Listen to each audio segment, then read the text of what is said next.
So I met my first husband in Bethany, where I was attending college. He was very social, very popular and funny. When I met him, we did get involved in drinking pretty quickly, and I had lived in a very sheltered upbringing. So I ended up dropping out of school, and because of that lost my housing. We moved in together in an apartment. There were instances where he would go out and party without me and wouldn't come home, and I remember us arguing about it later in time and getting shoved down.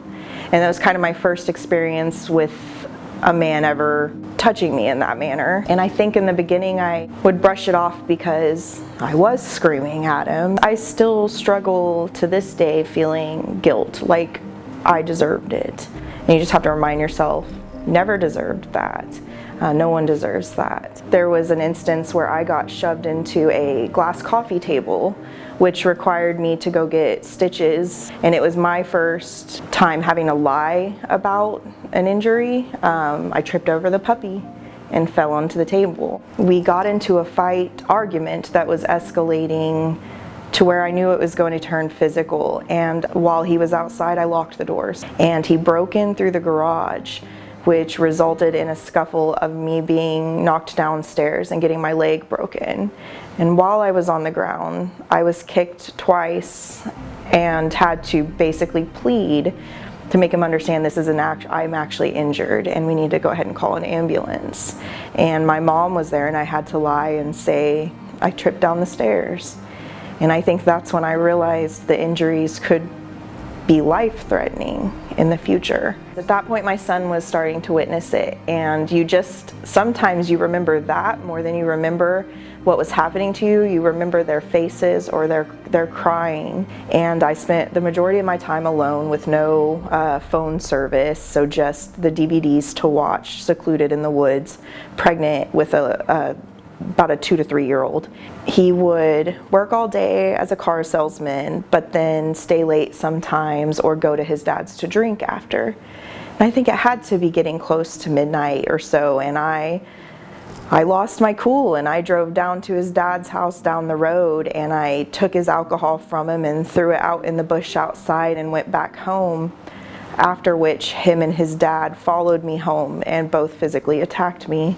I have quite a few scars from that incident all over. My mom drove up from Tulsa and took me home with her. We packed the kids and a few of their stuff and we left. So my mom found DVIS and called them for me, set everything up, and it was so quick. I got very lucky and got into the apartments very quickly. It was just comfortable there. First of all, we believe survivors. It's very rewarding though when you first meet a family who's coming in from the trauma, and then to get to see them grow. Providing these services to somebody changes lives. You know, life's not perfect. It doesn't mean that we wave this magic wand, but to be a part of that growth and support them through all the challenges that they may go through, it's priceless. It's priceless. There's such a long wait list. We have 20 units here on site. We have 1, 2, and 3 bedroom apartments. We also have a food pantry. So just last year we served almost 60 people for a total of almost 20,000 safe housing nights. So for someone that's scared and needs a safe place to stay, that's huge. You could tell they've taken care to make it a family-friendly environment. There's playgrounds. They were the first place I'd ever seen that was pet-friendly, and it's not thrift store furniture. They have these apartments done up with artwork on the walls, and you would come out at Christmas and you would have just a room full of gifts or even a bike for the kids. When I start to see them get comfortable and come out of their shells, it makes me feel more comfortable. My nervous system calms down, and we're just enjoying our time as a family at DVIS. And to this day, they're 16 and 13, and to this day, if you ask them, they will tell you that was their favorite place to live. One of the things that I'm very privileged to do is to speak 2 languages, and so we're able to cross that language barrier with people that speak Spanish.